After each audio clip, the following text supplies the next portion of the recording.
গাইবান্ধার গোবিন্দগঞ্জ উপজেলার শিবপুর ইউনিয়নের মালমোহনচা গ্রামে যৌথ বাহিনীর বিশেষ অভিযানে ১৮০ পিস নেশাজাতীয় ট্যাবলেট, তাফেন্ডল, ৬টি দেশীয় অস্ত্র, ২টি মোবাইল ফোন এবং একটি ৫০০ টাকার জাল নোট সহ একজন চিহ্নিত মাদক ব্যবসায়ীকে আটক করা হয়েছে। দিবাগত রাতে গাইবান্ধা সেনা ক্যাম্পের মেজর ইনজামামুল আলমের নেতৃত্বে এ অভিযান পরিচালনা হয়। গোপন সংবাদের ভিত্তিতে চালানো এই অভিযানটি চলে পুরো রাত জুড়ে। অভিযানে আটক হন আব্দুল মজিদের ছেলে বাহাদুর সরকার, যিনি দীর্ঘদিন ধরে এলাকায় মাদক ব্যবসার সঙ্গে জড়িত বলে স্থানীয় সূত্র থেকে জানা যায়। অভিযানকালে উদ্ধারকৃত মাদক, অস্ত্র ও অন্যান্য আলামত জব্দ করা হয়। সেনাবাহিনীর এই সফল অভিযান এলাকায় ব্যাপক চাঞ্চল্যের সৃষ্টি করে এবং সাধারণ মানুষের মধ্যে স্বস্তি ফিরে আসে। স্থানীয়রা যৌথ বাহিনীর এ ধরনের অভিযান আরও জোরদার করার আহ্বান জানিয়েছে।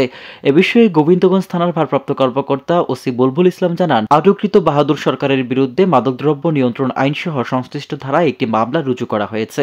এ বিষয়ে প্রয়োজনীয় আইনগত ব্যবস্থা গ্রহণ প্রক্রিয়াধীন রয়েছে বলে জানান তিনি।